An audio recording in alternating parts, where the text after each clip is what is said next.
Morning class. आज आप अपना 5th लेसन पढ़ रहे हैं जिसका नाम है बच्चों वृक्षाह। वृक्षाह अनेक पेड़। ठीक है, वृक्ष, वृक्षौ, वृक्षाह अनेक पेड़। संस्कृत में मैंने आपको कहा है कि वचन का ध्यान हमें रखना है। एक वचन, द्विवचन, बहुवचन।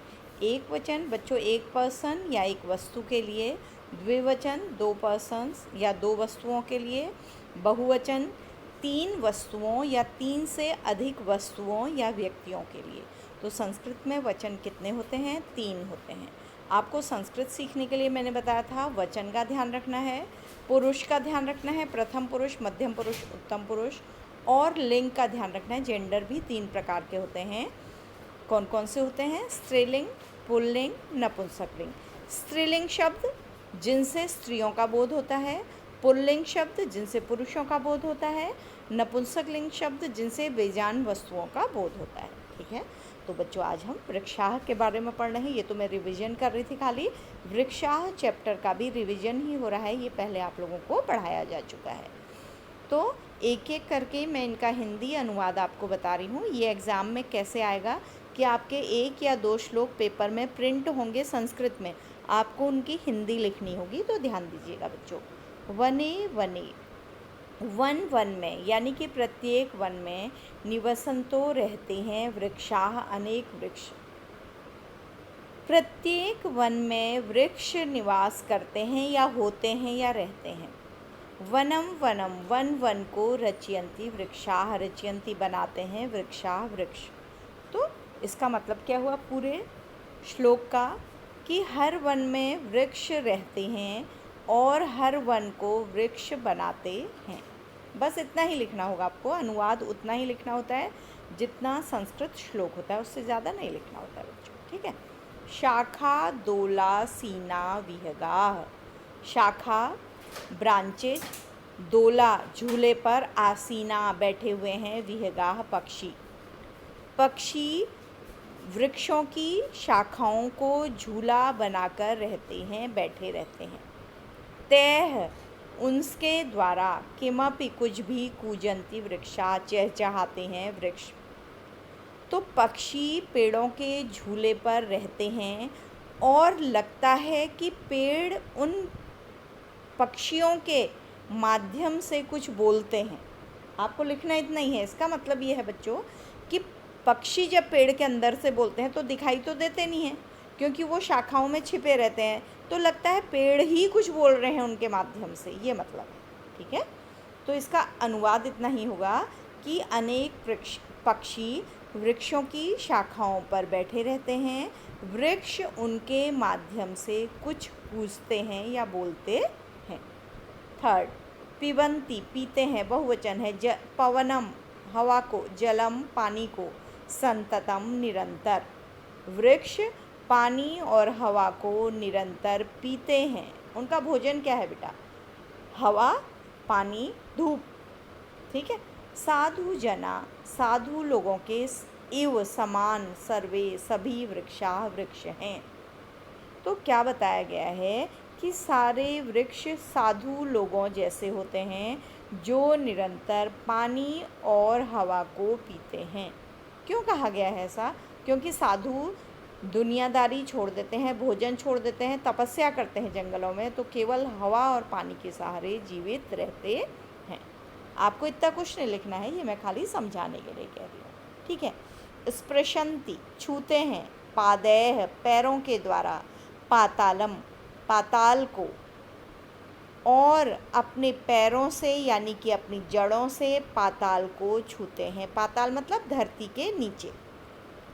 नभः आकाश, सिरस्तु सिर में, वहन्ति ढोते हैं वृक्षा वृक्ष। वृक्ष अपने पैरों से तो पाताल को छूते हैं और अपनी चोटियों से या अपने सिरों से आकाश को धारण करते हैं। यानी कि कहने का मतलब क्या है कि वृक्ष गहराई तक पृथ्वी में जाते हैं और इतने ऊंचे होते हैं, लगता है कि उनकी चोटियों पर आकाश टिका हुआ है। आज जब कभी पर्वत पर दूर कोई वृक्ष देखेंगे बच्चों, इतना ऊंचा दिखाई देता है, लगता है कि वो आकाश को क्या कर रहा है, छू रहा है। तो यही कहा गया है इसमें, ठीक है। पयोदर्पणे, पानी के शीशे में, मिरर में, स्वप्रतिबिंबम, अपनी छाया को, कौतुकेन, आश्चर्य से, पश्यन्ति, देखते हैं, वृक्षाः, वृक्ष। पानी के दर्पण में, शीशे में, मिरर में अपनी छाया को आश्चर्य से वृक्ष देखते हैं। क्या मतलब है बच्चों कि नदी के किनारे अगर हम जाएंगे तो पेड़ों का जो रिफ्लेक्शन होता है वो पानी में आता है, तो कवि को लग रहा है कि पेड़ अपने को कहाँ देख रहे हैं, पानी के शीशे में देख रहे हैं, ठीक। प्रसार्य, फैलाकर, स्व, अपनी, छाया, छाया, संस्तरणम, विस्तर को, अपनी छाया के बिस्तर को फैलाकर, कुर्वन्ति, करते हैं, सत्कारम, स्वागत, वृक्षाः, वृक्ष।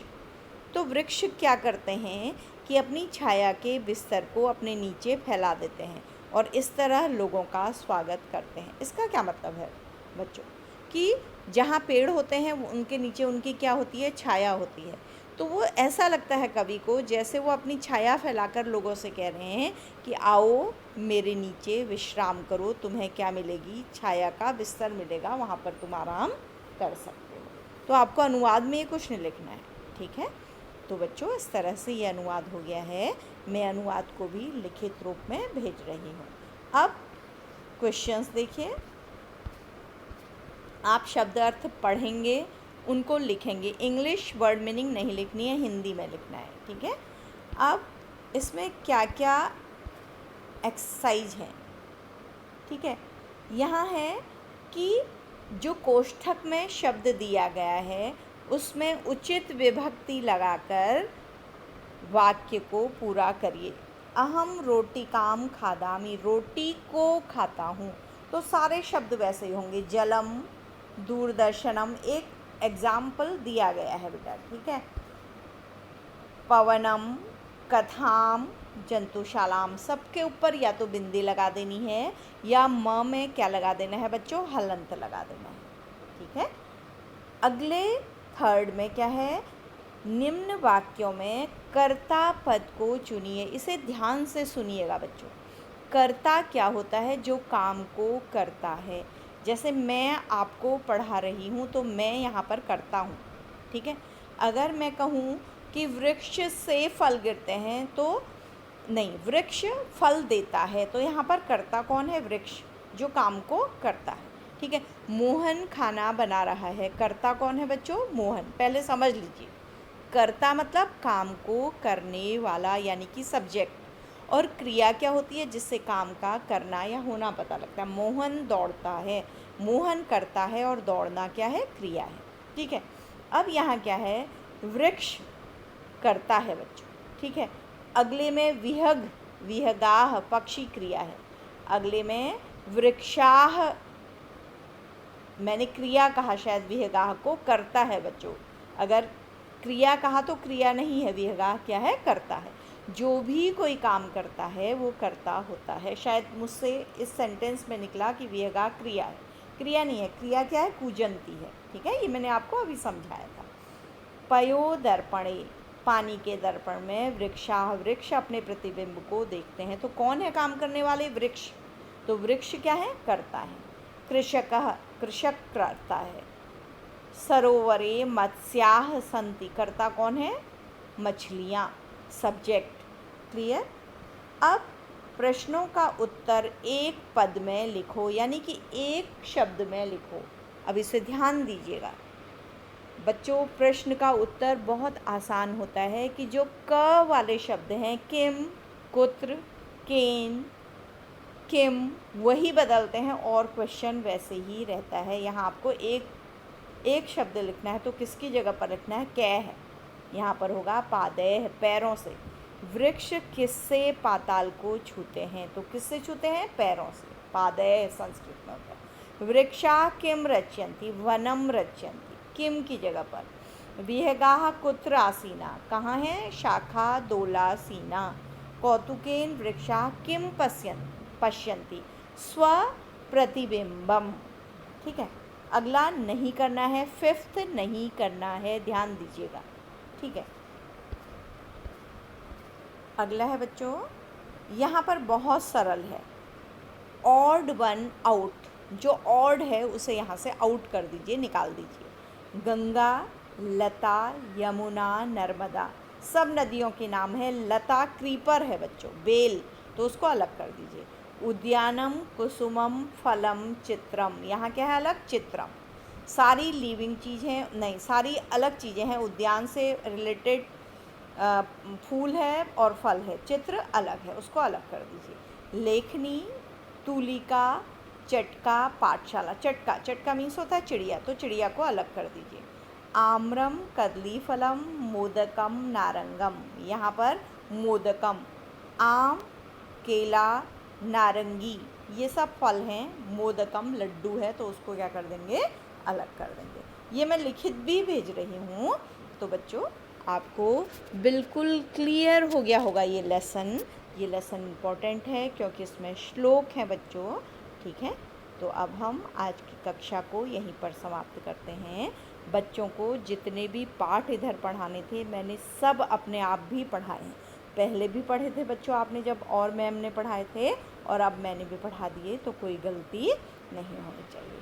तो आज हम कक्षा को यहीं पर समाप्त करते हैं। Thank you class.